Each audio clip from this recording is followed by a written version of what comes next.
Welcome, friends, to the How-To Heretic. I'm Uncle Mark. I'm Uncle Dan. and I am Uncle Doug.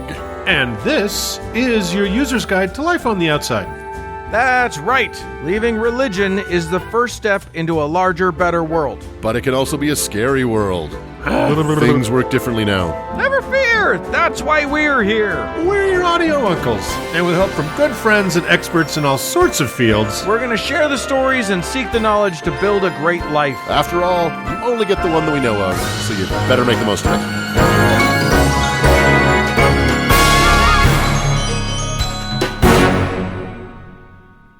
well, guys, Hello. here we are. We have made it to another round number, which is, believe me, when you get to be my age, that begins to take on a greater significance. We are at episode 180, which is great. That means that, you know what? 180, that's turning around. Uncle Doug, tie-in, boom. What? Well, that's going to be very significant in a little while for y'all, but it's a fun show, snappy show. It's got dancing, it's got music, it's got numismology. What is that? Coin collecting. Yeah, right. Whatever that's called. Yeah, it's got everything. Numismatism. It's got a little bit of everything. So I am going to talk about what goes on after dark. And then I am going to talk about two of the greatest rock albums of 1983, and then for some reason, Sufi Islam. Yeah, exactly. And I am going to talk about everybody's favorite scary number. Yeah. Dan is going to do the numbers. And we want to give a quick shout out to our friend Cindy Lynch, who had a big loss this week. We're very sorry. Love you. Hope you're okay. Travel safe to getting home. And we also, again, we have to clear the air this week. Uh-oh. We got the emails. All apologies to Quicksand Americans. Apparently Quicksand, we know it exists, and we apologize for that. But it's changed. It's affected a lot of lives out there, Dan, that I didn't realize. So we did not know how deep that well ran. Yes, we are not anti-Quicksand in any way. I'm anti-Quicksand. I'm anti-Quicksand. I'm just not anti-Quicksand Americans. The people who have suffered from its sucking grasp. So Wait, we're finding, between shawls and quicksand, we're finding landmines all over the place. Oh man, it's a dangerous road we walk. It's hard to live in a woke time. Yeah, I'm telling you. So there you go. Without any further bullshit, let's get on to the bullshit. Woohoo.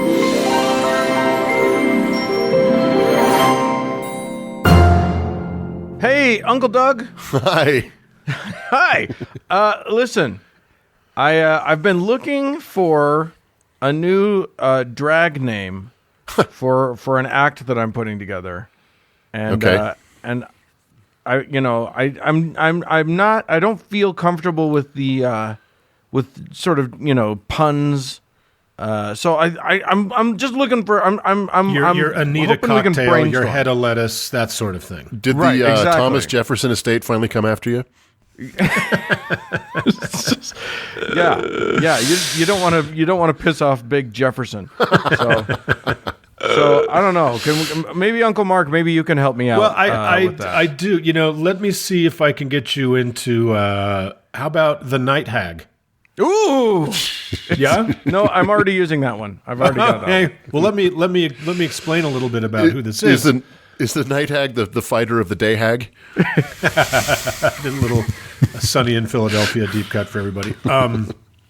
Today I want to talk about how a very real psychological thing that occurs very commonly across the world that can and has helped supernatural beliefs stick around well past their expiration dates.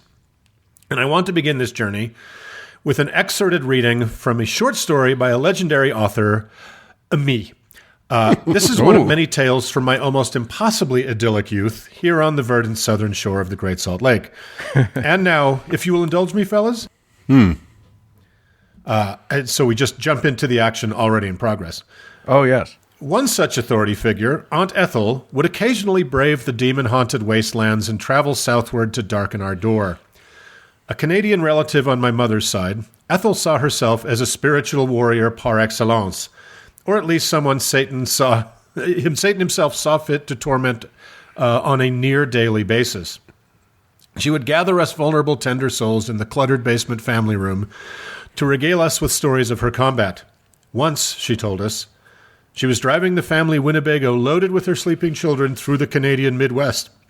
She said she went into a trance when Satan flew in front of her windshield in the form of an owl, and she froze, driving in a straight line for hundreds of miles.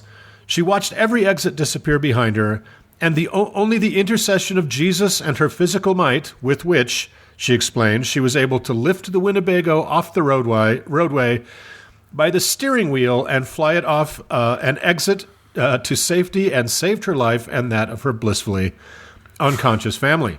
Do you remember Aunt Ethel, Doug? Vaguely. I think She was loony. Another time, she told us with all the passion of someone truly reliving the moment about Lucifer's nocturnal visit to her bedroom. She had been minding her own business, enjoying her chaste and colorless Mormon dreams, when the wily Satan jumped from the high turnbuckle and executed a flawless knee drop right on her chest. She tried to scream, but no air would come to her under his crushing hooven weight.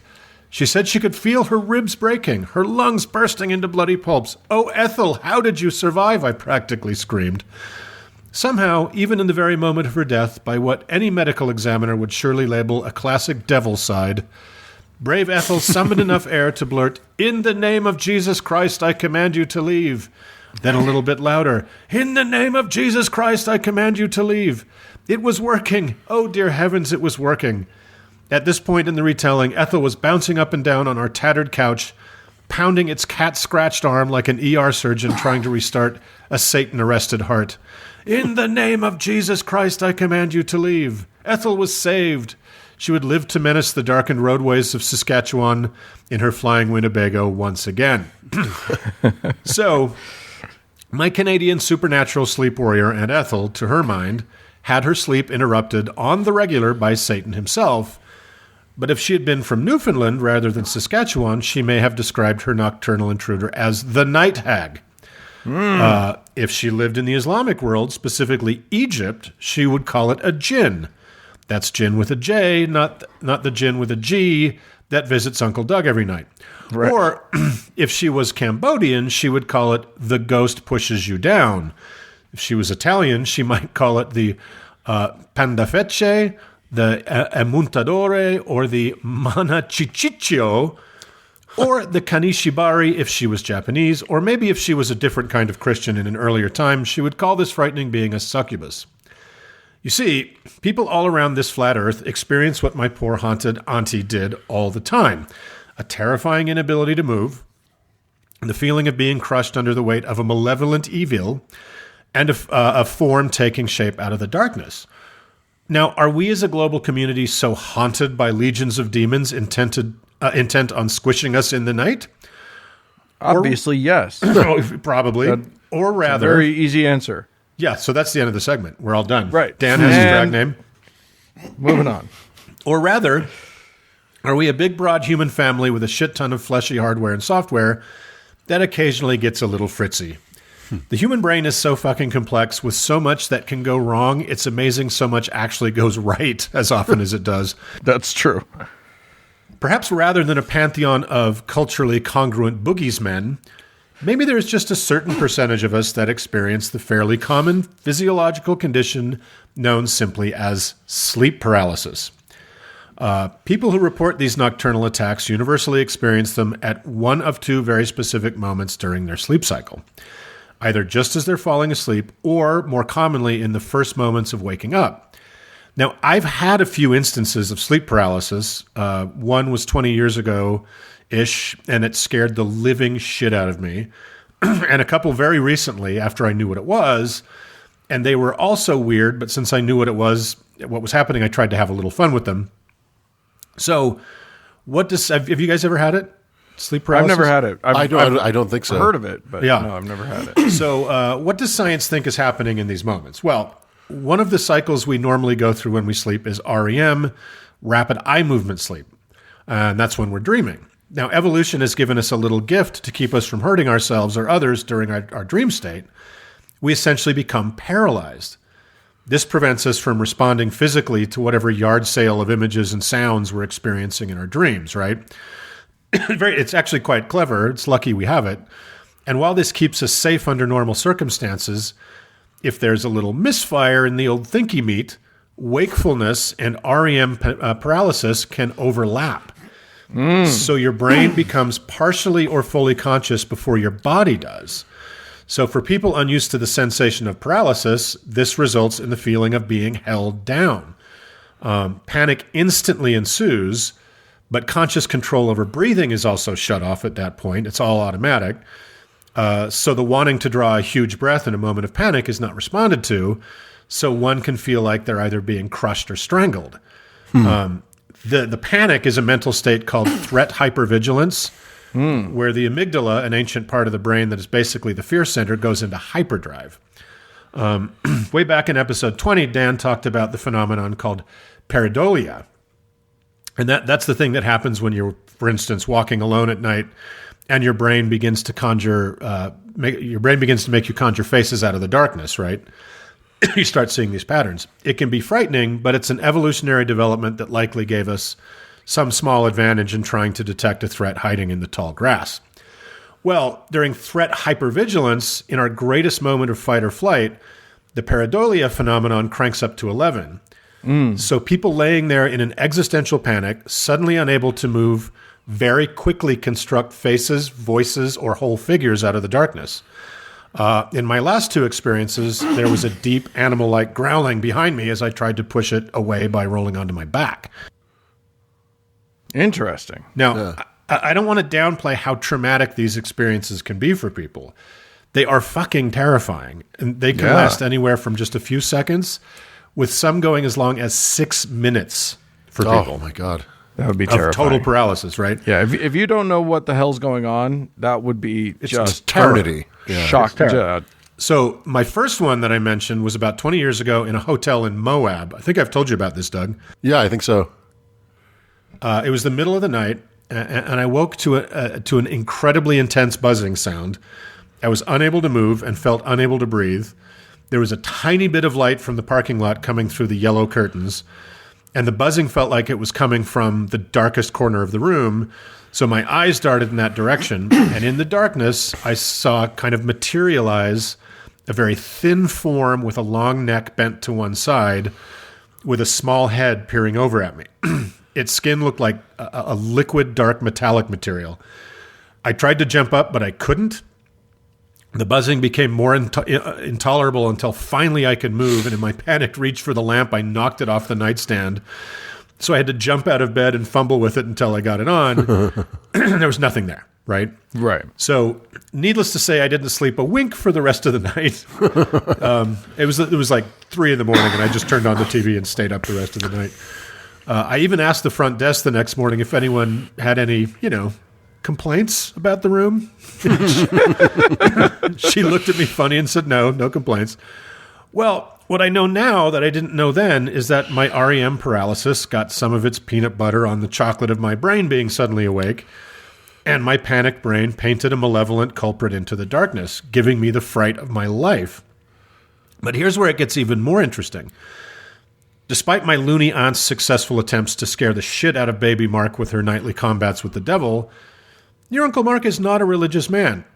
So my brain didn't paint Satan or any Baphomet-looking demon into the corner. If anything, my projected intruder was more of an alien. So interesting. Maybe I just recently watched Fire in the Sky or Communion or something like that. But it's largely true that sleep paralysis hallucinations show you what you have been conditioned to fear the most. Right. In the United States, a significant number of people who believe there is a malevolent force behind their sleep paralysis episodes attribute them to extraterrestrials. And in fact, this may explain people earnestly feeling they experienced alien abductions. Culture and religious training train the imagination.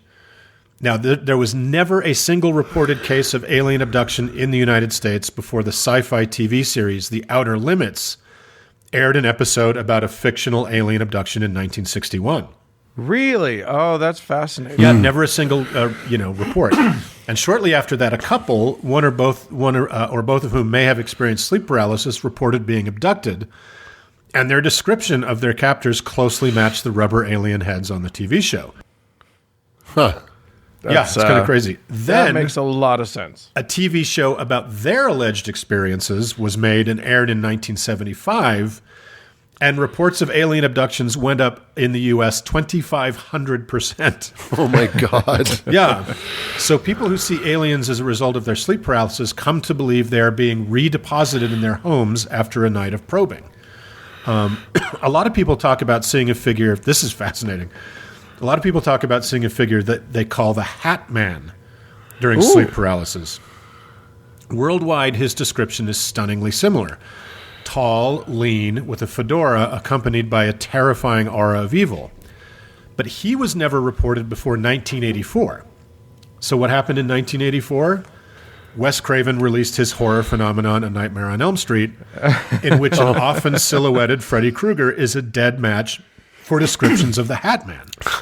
And remember, in the movies, Freddy comes for you in your sleep. Right. So terrifying images people experience as children or teenagers can linger long afterwards.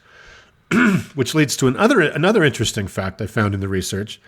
In an international study, researchers found that in largely atheist Denmark, only 17% of those who experienced sleep paralysis fears thought that whatever was behind it could or would kill them. But in the more religious Egypt, over 50% of people did. In Egypt, the phenomenon is attributed to jinn, which are basically Islamic demons who are bent on killing people. It's where the term genie comes from. That's right. A jinn. Yeah. And they're actually pre-Islamic. They existed before Islam, but they got adopted. And it seems that fearing sleep paralysis might trigger further instances. Oh, no. So fear may become a contributing factor in creating a feedback loop of more and more terrifying experiences, as they think it's doing to people in Egypt. And this can be totally devastating to people. People have ruined their functional lives trying not to fall asleep for days at a time. Oh, no. They've developed traumatic mental conditions. One guy I read sold his house immediately because he was too afraid to fall asleep in it ever again. Even suicides are attributed to the trauma that this can cause. There are both men and women who are 100% sure they've been physically raped by whatever demonic force their cultural context made them believe attacked them. Wow. And like when Dan did a very fine job discussing the religiously confirming mental disorder temporal lobe epilepsy in episode 169, sleep paralysis is very commonly a terrorizing confirmation of religious belief. Right. Just like it was for my poor Aunt Ethel. In pre-scientific times, or for people who aren't interested in or even still reject science, I'm looking at you, pandemic-ravaged America, what other possible explanation could there be? But it's not jinns or the Newfoundland night hag or even Beelzebub. It's a little software glitch in our amazing but still evolving mess of a brain.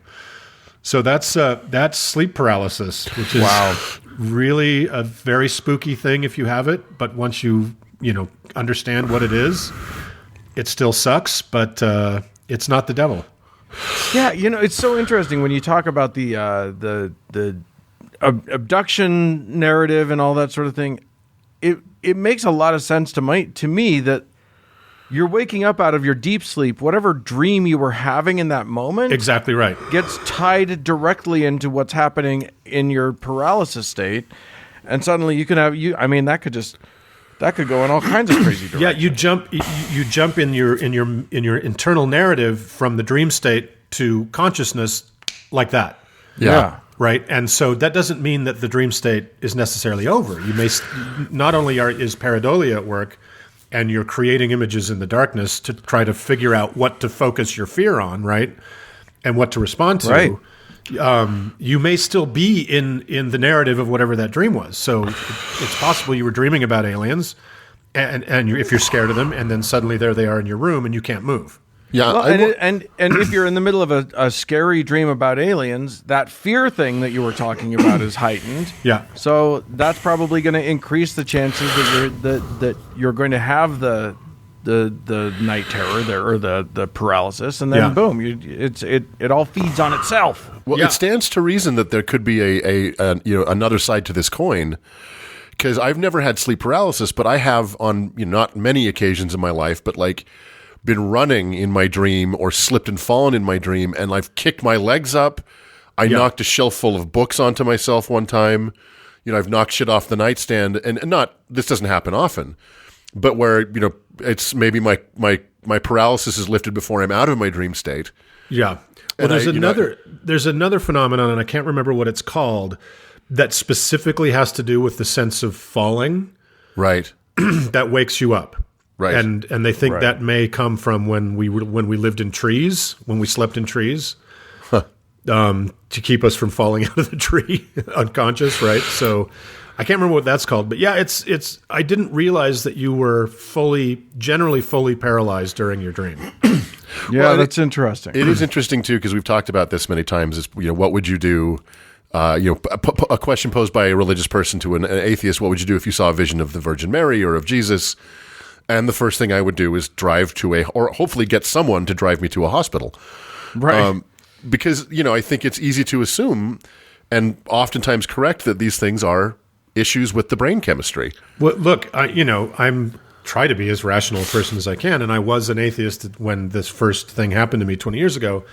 And I'm telling you, that thing was standing in my room as clearly as if you would be standing in my room. Right. Yeah. Right? I saw it. I saw the thing standing there, and now I know that I was projecting it into the darkness.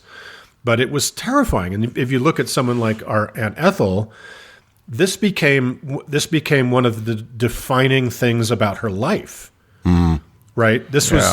She would always tell us these stories whenever we saw her. She believed the devil was as physically real as you or me, and was in her room frequently. Just haunting the shit out of some old lady for no good reason. In Saskatoon for no good reason. Leave the old ladies in Saskatoon alone, you son of a bitch. Right? So anyway, that's sleep paralysis. Crazy. Oh, crazy. Yeah, there you go. All right, let's move on. Dream on.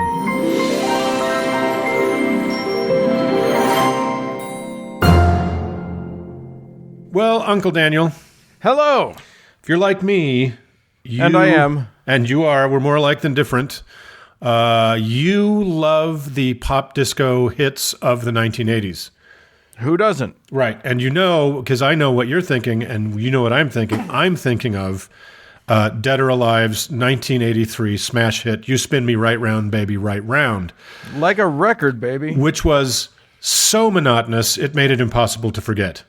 Yes, indeed. It was. Matter of fact, it will now. There is a group of our listeners that will not get that out of their head for a good long time. Yeah, I actually hate that song. I actually might be able to help them get that out of their heads. Oh, good. Okay.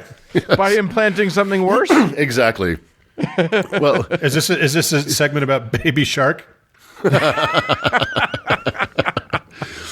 well, dear uncles, I agree with Mark. 1983 was a seminal year for pop, disco, rock anthems. So I got my idea for this week's segment by listening to my nearly daily viewing of Bonnie Tyler's music video for Total Eclipse of the Heart. Oh, yeah. Off her 1983 album, Faster Than the Speed of Night. Now, the video, for those who have not seen it, is one of the most alarming, disturbing, and inappropriate things ever to be put on film. Oh, yeah, it's terrifying. I do recommend watching it. However, be warned, if you do, you will only have 7 days to get someone else to watch it. That's right. Have you guys seen this video? Yeah. It's so bizarre. And then there's somebody made a parody of it. Have you seen that? Yeah, it's very, very funny. Yeah, it's hilarious. But it's a very strange video. Anyway, while listening to the lyrics, turn around. Every now and then I get a little bit lonely that you're never coming round. Turn around. Every now and then I get a little bit tired of listening to the sound of my tears. A light went off in my head. Today I thought we could talk about Sufi Islam and the very strange offshoot, the whirling dervishes. Yes. Oh, yay. They're turning around a lot. A to B, obviously. Yeah. So first let's talk a little bit about Sufi Islam for context. When I first started reading up on this, I had assumed that Sufism was a distinct standalone offshoot of Islam, like, say, the Alawites that we talked about back in episode 145. But this is not the case. The truth is actually more interesting and yet somehow more boring. As the truth so often is. Pronunciation warning. I'm going to say a lot of Muslim words wrong here, and I would appreciate that if there's going to be a Twitter jihad, that it be directed at Uncles Mark and Dan. After all, they're the ones who brought me on the show in the first place, so it's all their fault. It's only fair. That's right. Everything Doug does after that is our fault. At its most basic level, Sufism, also known as Tasawwuf, is simply very conservative Islam. It is sometimes referred to as Islamic mysticism, although I don't think it fits easily into what we would define as mysticism. The word Sufi, by the way, roughly translates to one who wears wool. Okay. Yeah. Woolly Islam. Exactly. This is probably a reference to their refusal of the creature comforts of the world, which we'll talk about. Wearing wool back in the old Islamic days without anything underneath it was somewhat unpleasant, as it is now. Yeah. Muslims believe that they are on a pathway to become close to God in paradise, but that they can grow close to him here in this life as well. Sufis seek to please God by working to restore the state of fitra, or original disposition of all humans when we were born. So basically, the idea that children are born completely blank, completely innocent, completely guileless, bereft of ego, etc. I don't know. Have you ever met a baby? Not recently. Yeah, assholes. Not in the last year. Right? So the idea of Sufi Islam is to get back to that state of fitra. So to Sufis, the outer law consists of rules pertaining to worship, transactions, marriage, judicial rulings, and criminal law, what is often referred to broadly as kanun. The inner law of Sufism consists of rules about repentance from sin, the purging of contemptible qualities and evil traits of character, and the adornment with virtues and good character. Basically, all the laws and institutions of Islam are there to deal with the contact between Muslims and the outer world, while Sufism is meant to turn the eye internal and concerns itself with the spiritual journey towards God. Okay.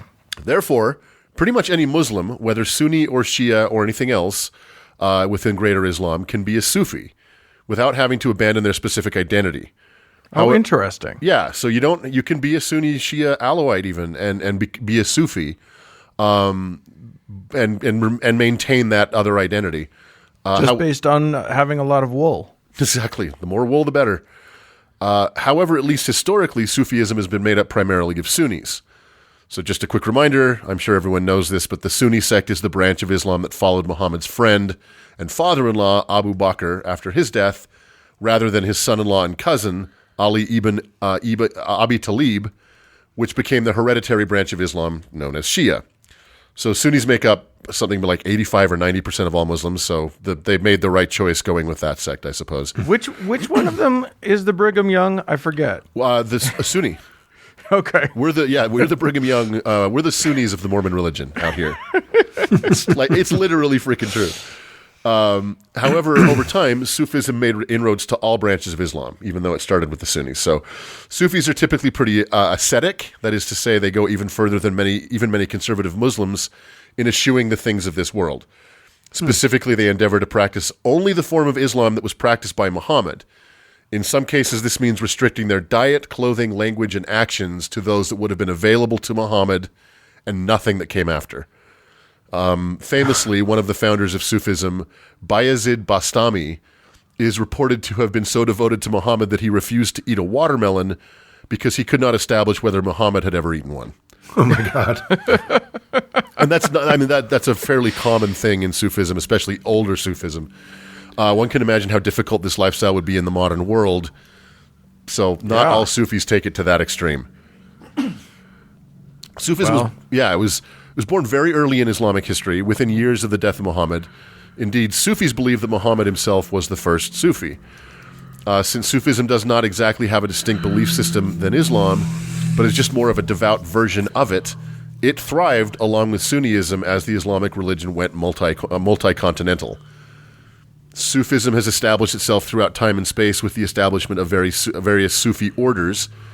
These orders have built mosques, housing, and schools to preach Sufism.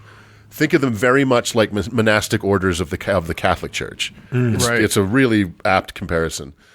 These orders exist all over the world, and out of love for you, dear listeners, I am not going to try and pronounce any of their names, except one in a minute. One of their beliefs that has caused some friction with the greater Islamic world is their veneration of Muhammad. And that sounds strange. Muhammad is such a towering figure in all of Islam, obviously. Right. But Sufis take it to such a level that it can easily be seen as polytheism. I mean, it practically is. That do they create him as kind of a Christ-like figure or yes, beyond? Yeah. Much more like, so, we atheists looking in from the outside obviously think of Catholicism and Mormonism as polytheistic because of that, the Godhead, Virgin Mary, et cetera, et cetera. And Islam prides itself in being, extremely monotheistic. Right. Allah is God and Muhammad is his prophet. There's a hierarchy. One is God. One is, his chief. A man. Right. Sufis take it pretty far. Muhammad is pretty much, in some forms of Sufism, he kind of eclipses Allah. Wow. I think that's you got to give props to anybody who can make other Muslims go, dude, you're taking this love of Muhammad a little too far. I'm sick of hearing about Muhammad, dude. Yeah, no, truly. So that's caused some friction over time. Another belief is in something called, I don't know how to say this, Dhikr. It's spelled Dhikr. And it's an umbrella term for various and sundry repetitious devotional acts that are meant to center the mind and focus more on God. These run the gamut from, ritual prayer, which all devout Muslims are supposed to participate in, although, again, Sufis take it to a bit of an extreme. Repetition of supplications from the Hadith and the Quran to singing and even forms of dancing, which we'll get to. Depending on the specific dhikr, I don't want to say it, these activities can start to look a bit odd. And again, this has been a source of some friction within the larger Muslim world, where we kind of look at, like, say, the mosques, Muslims praying in the mosque in Medina or Mecca, 5 times a day seems very ritualistic and very rote. They kind of look that way at Sufis who take all of these rituals to this extreme. Interesting. As Wahhabism, which Uncle Mark talked about back in episode 51, took hold in the heart of Islam in the 18th and 19th century, they did not take kindly to Sufism, partly because of the aforementioned rituals and beliefs, but also because a central characteristic of Wahhabism is not to get along with anybody. Right. They're prickly. They are a bit prickly. Ataturk also banned them in Turkey in 1925 because they represented a major obstacle in his now seemingly failed effort to secularize the country. Right. And Iran has suppressed them in the last several decades as well, since they refused to recognize the government's primacy. But by and large, as far as Islamic history goes, they haven't fared too badly. So they're almost like Jehovah's Witnesses of Islam, in that they don't recognize like nationality. Is that what you're saying, or they don't? The Islamic regime of Iran has kind of tried to supplant a lot of religious authority with their own, and Sufis have no interest in that. Right. So wherever that has been the case, but in most Islamic republics have not exactly gone to the extreme that the Iranian regime is trying to get to. Right. So Sufism has been by and large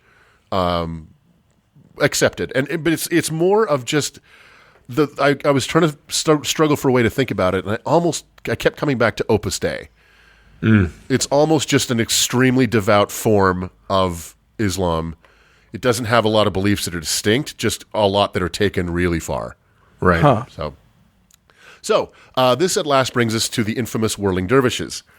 It's no surprise that in Orthodox Islam, dancing, particularly women dancing, is verboten. However, there is an odd workaround that certain Sufi sects have developed to allow them to engage in what I guess you could call dancing.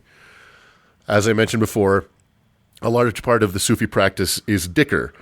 For most Sufis, this takes the form of repetitions of divine names of God or other aphorisms from the Quran. However, for a few Sufi orders, primarily in Turkey, their practice of dhikr has been spun up. Wait for applause. Okay. These Sufi, mostly the Mevlevi order, engage in ritual spinning, which they believe helps them clear the mind and focus on God. Some believe that this ritual of spinning is symbolic of the planets in the solar system orbiting the sun, but because that, this is from the 8th century Islamic world, and I don't think they had that complicated view of cosmology. This is not generally accepted. The spinners. I know that Islamic astronomy was far ahead of the West for a long time. Truly. Yeah, they're understand. I think they always believed in the heliocentric. Where the European, the heliocentric model, where the Europeans rejected it for a long time, right? It seems like this, though, this idea that this is somehow symbolic of the rotation of the sun or the Earth around the sun is been added on after. Interesting. The spinners or dervishes typically wear a giant, and I mean giant, camel hair's hat, which is meant to represent the tombstone of the ego. It's like a big fez, right? Big, beautiful, big, huge fez. Yeah, yeah, exactly. They also wear long skirts, which are typically white, but can be brightly colored, which is to represent the shroud of the ego. So the ego is being put, to death and superseded. Most Turkish dervishes stick with the traditional white skirts to represent purity and piety, but some of the African sects, particularly Egyptian dervishes, use extremely colorful skirts, with the color scheme like a Scottish tartan, representing their particular order. Okay. When these guys get going, there is a very distinct kaleidoscope thing going on. Oh, that's cool. Yeah, it is kind of cool. Then they spin clockwise with their right arm directed to God, so pointing up, and their left hand held out in front of them, supposedly turned toward the earth. However, they will usually focus their vision on their left hand, which is one of the ways they are able to spin for such prolonged periods of time without losing balance or vomiting. Right. So it's a tactic. Once the ritual starts, several men engage in the spinning at once, while traditional music is played on traditional Islamic instruments. The kind of droning reed horns and the repetitious hi-hat cymbals definitely lend to the trance-like state they're going for. Mm-hmm. If you've ever seen it, if you've never seen it, I highly recommend going onto YouTube and watching a couple videos of it. Oh, it's beautiful. Yep. And while there, why not check out Total Eclipse of the Heart? Come on, people. I only have 2 days left. The longer one whirls, the closer they get to God. So that's what they believe. Most dervishes shoot for about the hour mark, which in and of itself is fucking crazy. After 12 months of quarantine, I can't remember doing anything for an entire hour. They can spin like that for an hour? That's what they shoot for. That's what they shoot for. That's insane. The longest whirling performance on record was 4 hours. Oh my God. Yeah. These days, if I'm in a swiveling chair, I get a little queasy. Exactly.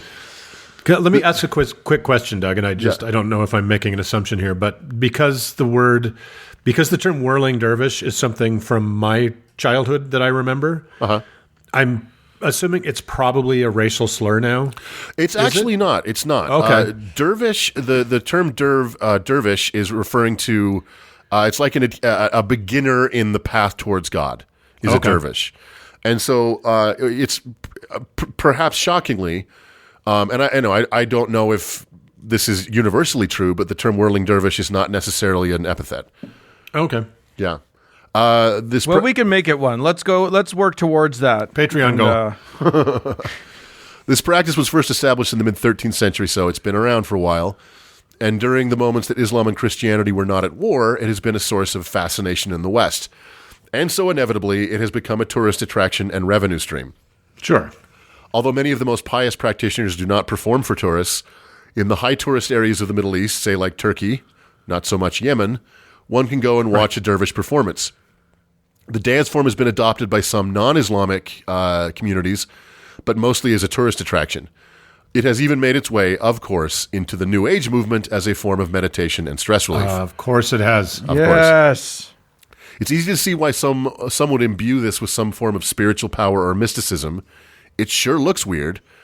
And even for the observer, the seemingly unending twirling accompanied by primitive trance music is enough to be somewhat disassociative.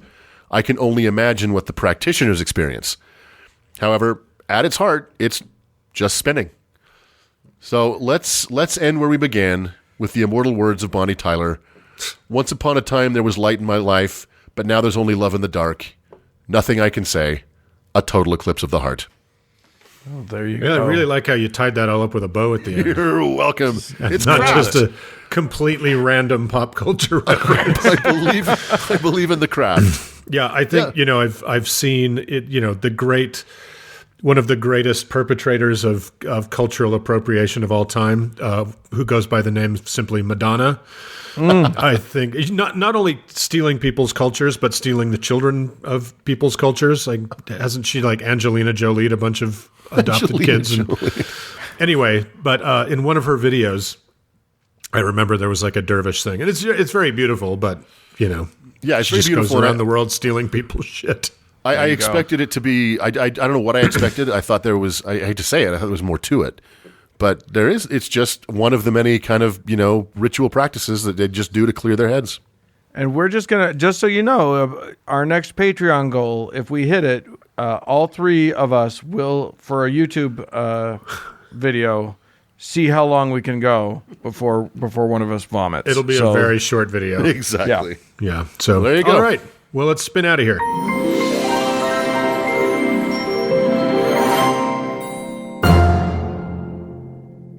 Well, boys, as shocking as it always is, people seem to like our show. Some of them, definitely not all. Yeah. Some people hate it. Quicksand likers notwithstanding, there are people who really appreciate what we put out there. For instance, Peter in Hawaii just gave us a 5-star review. Oh. Well, his review is titled 5 stars, of course. And then he says, 6 stars, in fact. Ever since the episode in which the interstitial stinger stopped jolting me from sleep. Good call, uncles. Now, I don't know if that's a good thing that he sleeps through our episodes and doesn't want to be wakened. It feels a little backhanded on that compliment. That was a very controversial decision that our editor Cody kind of made on his own, and not everybody was down with it. But I personally liked the original myself. I could go either way. The hubbub has died down, let's just say. Okay, well, now it's back up and running. The controversy lives on. Yeah. Anyway, if you would like to give us 5 stars, please do. If you'd like to give us 4 stars, please give us 5 stars. Yes. That's the way the math works. We're gonna continue with spooky math. Always round up. Always round up to 5 stars unless 10 are available, in which case you have to do round up to the nearest 5. But that's not the only way that people show us that they love us. That's one of the great ways. But some people actually have a little bit of extra money that they can send our way, and they do. They go to howtoheretic.com. They click on the support us thingy, and that sends them to Patreon or to PayPal, whichever. And we have some folks to thank. So thank you to Janice, first of all, and Uncle Mark. I'm going to make you give a saint to Barbara. To Barbara. Barbara is already a saint, of course. Everybody knows that. A Santa Barbara. Everybody. That's but right. Even saints need saints, guys. You know what I mean? Everybody needs somebody. There's a lid for every pot. So, Barbara, I think you are under the forever protection of Saint, so long as you keep paying us, of course, of Saint Super Vegas, Super Vegas the Meek of Fishguard, which is a lovely town in Wales. And Saint Super Vegas is the patron saint of people who are very loyal to their Action outerwear brands. She's also the patron saint of eels of every sort, and of apple pandowdy as well. Yeah. Well, delicious. Both the eels and the dowdy. You and the outerwear. I think that's quite a weekend adventure. Yeah. It's a lot of fun. That's a lot of fun. Well, thank you guys so much. Again, give us 5 stars wherever you can give them. Go to howtoheretic.com and find the support thing to show us some monetary love. And we love you. We sure do. Stay safe and see you on the other side.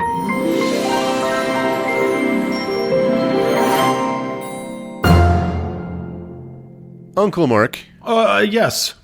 It just so happens that I happen to know your mother's maiden name and your birthday. Oh, wow. So I was wondering if you would be so kind as to send me your PIN number. You can just read it on air. If I read it on air, but then we do like a funny sound effect between each number, I think that's fine, right? Just a bunch of boner noises. Yeah.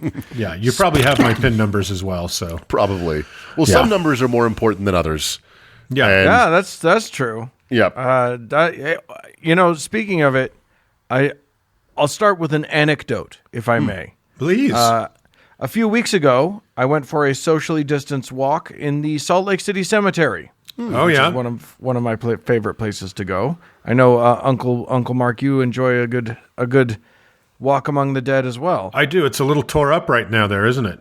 Yeah, it's there's a lot of trees that are down. We had an inland hurricane last August, September, just to put a cherry on 2020 for us. Yeah, it just thrashed a bunch of places, incling the Salt Lake just literally Cemetery. upended a bunch of trees there, and those trees took a lot of headstones with them. It was crazy. Yeah. Anyway, I love that place. It has a gorgeous view of the valley.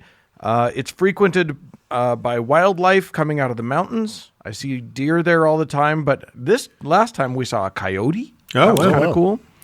And it also has some very interesting grave markers. Yeah, it does. Now, I took my friend to see the graves of several Utah governors, a whole slew of famous dead Mormons. But what I knew I wanted to save for last was a tiny, unassuming headstone, flush with the ground, so it can be a little tricky to track down. It's not a famous person who's buried there. It's just a woman named Lily Gray. Bedecked with carved flowers, the pinkish granite headstone has her name, the dates of her birth and death, and one small inscription, and I'll bet one or both of you knows what it says. I do. I can't remember it exactly, but it's something to the effect of victim of the 666 beast or something. Victim of the beast, 666. Right. It's the weirdest damned thing you could ever see. And people aren't exactly sure why her husband did that, right? Nope. Yeah. Nobody knows. There's a lot of there's only sketchy info about any of them, but yes. But every 16-year-old in the state of Utah has been there at one point or another. Yes, Right. indeed. Yeah. So Lily Gray. We'll take you there if you ever come visit us in Salt Lake, you guys. So anyway, today we're gonna solve the mystery of the number of the beast. What we're talking about here is the last verse of chapter 13 of the psychotic fever dream that is the Book of Revelation. For more on that, please revisit Uncle Doug's two-part explication of the whole crazy book, Which will help you make sense of all of it. Right. It will. You'll be totally out of the darkness. At once last, you've heard Revelation explained. Yeah, exactly. That's episodes 58 and 60. I actually re-listened to both of those and found it fucking hilarious, and I want somebody to make an animation out of our discussion of that. Please, somebody do that. Books will be eaten. Yes, indeed. Anyway, chapter 13, verse 18 is referencing a beast. It's tricky to determine which beast, as there are two mentioned in that chapter. 3 if you count the dragon that, quote, gave authority to the first beast, but whatever. Beast the first is a sea beast with 7 heads and 10 horns. It looked like a leopard, you know, those 7-headed leopards that you see all the time, with the feet of a bear and the mouth of a lion. Beast number 2 is an earth beast, which isn't as creatively described, but is said to have the horns of a lamb, which, after wasting a lot of time down a very stupid rabbit hole, I'm pretty sure isn't a thing. Adult sheep have horns, not lambs. Anyway, it spoke like a dragon. There you go. Make of that what you will. Beast number 2, his whole job is to make everybody worship beast number 1. He's the hype man. Now, verse 18, which is the last verse of the chapter, refers to one of the beasts, and it reads thus: "Here is wisdom. Let him who has understanding calculate the number of the beast, for the number is that of a man, and his number is 666. That is from the New American Standard Bible, which is a version that focuses on literal translation of the original text. Was that his number because back then there were so few people that had phones, you only needed 3 digits? You only needed the 3 digits. Yeah. It's like That was actually his social Jerusalem security 666, please. Exactly. That's right. That's when, like, Mr. Burns had to put in his place of birth, and he said, Pangea. That's right. Exactly. Now, the New American Standard Bible, from which that particular quote came, hits many of the important notes. I literally looked at more than a dozen different translations of that one verse because as the ding-dongs each present their stupid interpretations of the scripture, a granular look at certain phrases becomes frustratingly necessary. Right. For instance, the first phrase, translated in the NASB and in the King James and the American Standard Version, etc., as, "Here is wisdom," which seems to indicate that the verse itself is wise. But other translations, like the New International Version and the Revised Standard Version, start with, "This calls for wisdom," as in, you'll need wisdom to discern this. Then there's the number. Those are very different. Those are very different. Yeah. Then there's the number itself. Sometimes it's rendered as 666, or in King James's lofty version, 603 because they were fancy. That is to say, they've written it out in words, SIX, etc. Sometimes it's written as the numeral 666. Why is this important? Well, truly it isn't. None of this is important, but here's the thing. 666 is actually different from 666. 666 is one number. 666 could be three numbers spoken back to back to back. Those are two very different concepts, and going back to the original Greek, this is actually the single number 666. We'll get to that, but that's just one of the things you need to know. Other disagreements between the translators revolve around the Greek word psiphizo, don't at me, which we translated earlier to calculate, but other translations say count the number of the beast or reckon the number of the beast. But that word can also mean vote, so maybe we all get to vote on whether that's the right number or not. Anyway, incidentally, it might not be the right number. As Uncle Mark alluded to back in those Uncle Doug segments of Revelation, there is some doubt. One of the earliest extant versions of Revelation that we have is a bunch of scraps known as Papyrus 115, which dates back to the 3rd century. One of those torn up pieces of garbage has bits of our little scripture on it and has the number as 616. Yeah, I knew I'd heard that somewhere. That there is disagreement. That's right. Yeah. So there's that. Maybe it's that. Who knows? Yeah, it's only 50 difference. Like it's not that big a deal. Right. It might make a huge difference because whatever that stupid number means, it's probably really important to know what the number actually is. But and it's not like a social security number. It's just 3 digits. It's just that's right. Also in dispute in the various translations are whether 666 is the number of a man, meaning of a specific person, or whether it's the number of man, or sometimes translated a human number, meaning it applies to everyone or represents humanity or is like humanity somehow. So, with all of those textual disputes in place, let's look at a few ways that people have calculated what that number means. Now, back in episode 140, I covered one of the silliest ways people think about the mark of the beast. That is, that Bill Gates conspired to put a tiny microchip into the COVID vaccine and something 5G wireless towers, ... profit. Right. Oh, it burns. This is all ridiculous on its face for many reasons, not the least of which being that the, quote, logic of it, that it follows, is dozens of conspiracy steps away from the original fears that, packaging barcodes or RFID chips would be the mark of the beast. And now none of it's even remotely related to Scripture anymore. So whatever. Now, to be clear, the Scripture just before verse 18 says that the mark of the beast will be the name of the beast or his number on your hand or forehead. Microchip, obviously. You just have to know how to interpret the metaphor, obviously. And could you be a little more specific, or a little less, I suppose? It's either going to be on my hand or my forehead, and it's either going to be his name or his number. Right. Okay, thanks. Yeah. It's a riddle. It's a fun riddle to solve, everybody. Huh.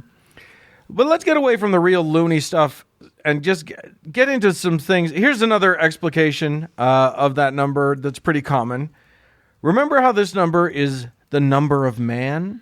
Mm-hmm. 6 represents humanity because man was created on the 6th day, where 7 represents God because it represents completeness and perfection. And I saw this quite a few times. Why is 7 the number of completion? Go fuck yourself. Or at least that's the standard Christian pastor's blog answer, because they never explain it. They just say that it's true, and that's the end of that.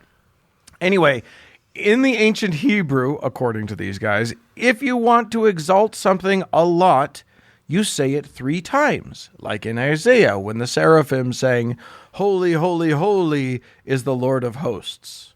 So, or if Beetlejuice. The numbers, what's that? Or Beetlejuice. Right, exactly. So, if the number 6, if 6 is the number of humans, and you say it 3 times, then 666 is obviously sort of the apex of humanity. Except that, as I said earlier, we're not talking about 3 6s. We're talking about 666. The way it's written in Greek or Hebrew is what makes this clear. The Greek 666 is 3 different letters, which we'll get to this, but they use letters for their numbers. So there is nothing repeated 3 times. Oh so God. We'll just ignore that one. Next, another explanation for the numbers. For the number relates to all the way back to 1 Kings in the Bible, chapter 10, where King Solomon receives 666 talents of gold in a single year. Now, that's a lot of gold. Talents are like over 100 pounds. So, oh, jeez. What does that have to do with the number of the beast? Well, the year that Solomon received those 666 talents was the year he turned his back on the Lord. So, 666 is the number of apostasy. It's a stretch, but okay, sure. What's really weird is Uncle Dan, can I ask you a quick question? You can try. So, in the year that he turned his back on the Lord, he also got paid $1 gazillion. Correct. Okay, yeah, exactly. All right. Prosperity gospel, ahoy. Yeah, there's a great life lesson in that. Exactly. Yeah. Where's my money? Where's my money? Right? Oh, man. What's really weird is how many people are certain that 666 is the devil's number or the Antichrist, because it's not. It's very clear in the book that it's the number of one of these 2 very specific beasts. Now, there may be a little confusion about which of them, but it's definitely one of the 2 discussed in that chapter. And we know more. Let's go back 2 verses to verse 16, which I mentioned before. And he causes all the small and the great, the rich and the poor, the free and the slaves, to be given a mark on their right hands or on their foreheads. And he decrees that no one will be able to buy or sell except the one who has the mark, either the name of the beast or the number of his name. Now, the number of his name, what could that mean? Well, it turns out that can only mean one of a pretty narrow number of things. And the obvious and almost certain answer is gematria, if you're into Hebrew, or isopsophy, forgive me, if you like Greek. They basically are the same concept, because both Hebrew and Greek, and Latin for that matter, used letters for their numbers. You could, because they did that, you could have some fun with that. You could, for instance, take your girlfriend's name and add up all the letters in it as numbers, and boom, you have the number of her name, and then you can call her 437 now instead of Darla. What a fun little code. So it's just kind of numerology in a way. Kind of, but even simpler than that. Yeah. It's just numbers equal, numbers, certain letters equal numbers in the ancient Greek and Hebrew. Right. All the letters, I think all of them had a corresponding number. So then you just add it up. So when the scripture says that the mark of the beast is either the name or the number of his name, well, it's pretty definitely that they're talking about. Gotcha. And that's neat, right? So when it comes, we'll be able to identify him by adding up his name to get the number 666. Except that we don't use letters as numbers anymore, so we'll have to transliterate his name into Greek, or is it Hebrew, to figure it out, which is weird, because you'd think that we'd all just know who the beast was by the bear paws and all of the heads. And the eyeballs and everything. Right. Yeah. Okay, so the beast is probably a metaphor, as is most of the book of Revelation, we hope. And since the book predicted the terrifying end of the world, and the end hasn't happened yet, most Christians are forced to believe that the metaphor is about a time that is yet to come, or that is here. But that's not likely true. What's far more likely true is that John the Revelator, the guy hiding in a cave writing this crazy screed, was talking about his own time, and the metaphor was about the great beast of that time if you were a Christian. Well, what's a multi-headed beast that enslaves people, kills the saints, forces folks to speak blasphemies? Well, to John, it's the Roman Empire. Right. The heads are likely the emperors, and the worst of them, the one John hated the most, well, this calls for wisdom. If you look at a Greek coin from the time, you'll see a face on it, and it will be inscribed with the name Neron Kaiser, a Greek transliteration of Nero Caesar. So, now you can't just slander Nero, because you'd get your head cut off. So you got to use a code, and, it's got to be a code that your fellow Christians will understand. But and hopefully the Romans won't. Yeah. So you take those sounds and you make them Hebrew. It's not the most clever cipher in the world, but we're talking about a crazy guy, so it's probably as good as he's going to get. Yeah. Now you add up the letters in the Hebrew version of Neron Kaiser, and what do you get? 412. No, you get 666. Obviously, doy. And really? Since the word translated as, the word in the Bible that is translated as mark, as in mark of the beast, was often used to mean imprint or the markings on a coin, it would make sense that John would be mad that you couldn't do commerce except by using the money marked with Nero's face and name. Huh. That makes sense. Dollars and cents, that's right. So I would understand if you decided that even that explanation sounded a little too tortured. But I promise you, it is an order of magnitude simpler than any of the explanations that you get about modern propositions. Like, for instance, the one that author Stephen Kirk uses to make 666 represent the, quote, mindset of socialism, leading to his inescapable conclusion that the Antichrist is, in fact, Barack Obama. Or last year during our presidential election... That socialist who bailed out the banks. Yes, exactly. Right, exactly.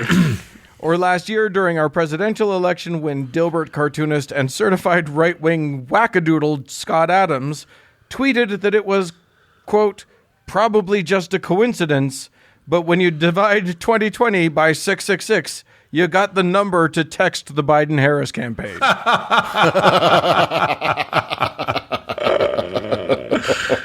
Anyway, that's probably. It's probably a coincidence, but it's probably just a coincidence. Yeah, but worth pointing out anyway. Well, hasn't hordes? So, okay, sorry, go ahead. I was going to say, hasn't most scholarship already kind of concluded that the Book of Revelation was about that John of Patmos's contemporary time? Yeah. Yeah, I mean, like it's the more you read it with that in mind, the 7 heads being different. The symbolism becomes far less mysterious. Yeah. It's still pretty fucking obtuse. There's a lot of stuff that you're just never going to get a handle on probably because he was crazy. It's like Daniel's dream, right? It was just contemporary politics, geopolitics. Yeah. Okay, I just to check the math on that, Dan. So apparently the Biden number for the campaign was 30330, but 2020 divided by 666 is 3.0330330 330 forever. So it wasn't exact, but like Doug, you're not using cartoonist math. Right? You got to get a little more Dilbert with it. Fair enough. Now, Christian conspiracy theorists are putting in just hours in their basements learning rudimentary Hebrew to find new ways to make their current favorite object of scorn into the beast of Revelation. Right. Like when the delightful nutball Christine Week went viral with a video about how Monster Energy drink, whose slogan, I'll remind you, is Unleash the Beast, clearly has 3 of the Hebrew letters Vav to make their M, and since Vav can mean 6, boom, 666, nailed it. An energy drink is the beast that will bring about the apocalypse? Anyway. I love that video. Yeah, I it's a great unabashedly video. love that video. But I also just love the idea that, like, what is the point of this? Right. What is Monster Energy up to? Right. She's caught them. Yeah. Right. At what? Where's the end game? What have you figured out here? And it's actually a fun little, fairly convincing little demonstration that she has, if there was any point to it, which there mostly ain't. because she is utterly convinced. She is. She has it all broken down. I highly recommend it. Maybe we'll try and track down that video and put it in the show notes. Yeah. Otherwise, Google it yourself. Anyway, no matter how you interpret it, the number has scared the bejeebus out of Christians for 2,000 years. And often when it pops up, they get spooked. Now, Ronald Reagan, for instance, when he left office, retired to a house in Bel Air at 666 St. Cloud Road. They had the address changed to 680, which I think was just a ruse to throw us off the scent because he was obviously the Antichrist himself, as each of his names, Ronald Wilson Reagan, has 6 letters. He is 666. Boom. Here's a fun one. Until 2017, if you took a Finnair flight from Copenhagen to Helsinki, which has the airport code HEL, you'd be taking flight 666 to hell. You hear that, Taru? Your country is satanic. The airline denied switching the flight number because of superstition, but, I mean, come on. Yeah, that's why you did it. Yeah. New Mexico's Route 491 wasn't always called that. As late as 2003 was when they changed it from Route 666. Bummer. How fun is it to drive on Route 666? It's awesome. Right? Through the desert. Right? That's great. Yeah. One of their spokespeople said something like, we've kicked the devil out. Good riddance. And I was just like, okay, but it's not the devil, though. Have you even read the book? It's a beast. No. So I say, all of you heretics out there, embrace that number. Whatever the fuck it means. Whatever the fuck it means. Look, they don't know what it means, but they're scared to death of it. So go scare some Christians. I have to admit, with a coin of Emperor Nero. Right, exactly. Do you remember that Tom Hanks movie, the Burbs, back in the 90s or 80s? Yeah. Very funny, underrated movie. But at one point, they were going to that. They suspected their neighbors were murderers. And the address was 669, and they finally got up the courage to knock on the door, and the number flipped around. The number flipped around, and bees just started shooting out of the wall. You know, I have my own 666 issue here, which is I graduated from high school on 6/6/1986. Ooh. And I can't remember at what level of seriousness this conversation was, but there was conversation about moving it a day forward or backward. Oh, my God. Right. Well, I mean, on June 6th, 2006, A lot of mothers were freaked out. They did not want to have their babies on that day. My God. I think it'd be hilarious. What a great story for your kid to tell. Yeah, right? totally. Damien That's a Thorne. fantastic birthday, and nobody's going to forget it. So there you go. Exactly. I will admit that I got a little thrill when I got my randomly selected license plate for my current car, and right there in the middle, the only numbers on the plate? That's right. The mark of the number of the name of Nero.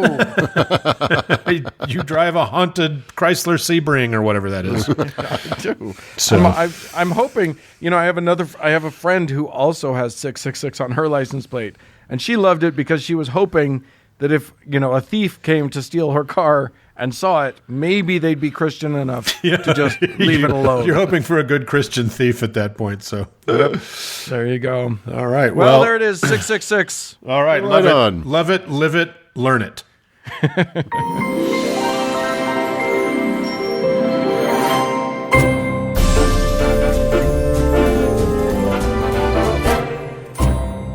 Well, friends, that's it for this week's show. If you spin you right round, baby, right round, let us know about it.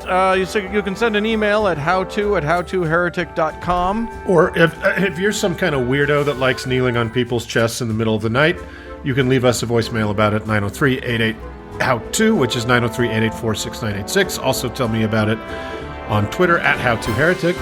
And as always, thanks to our incredible patrons. And thanks to our beast without number, Cody Layton, for editing the show. And thanks to all of you, friends, for tuning in. Bye-bye, friends. Ta-ta!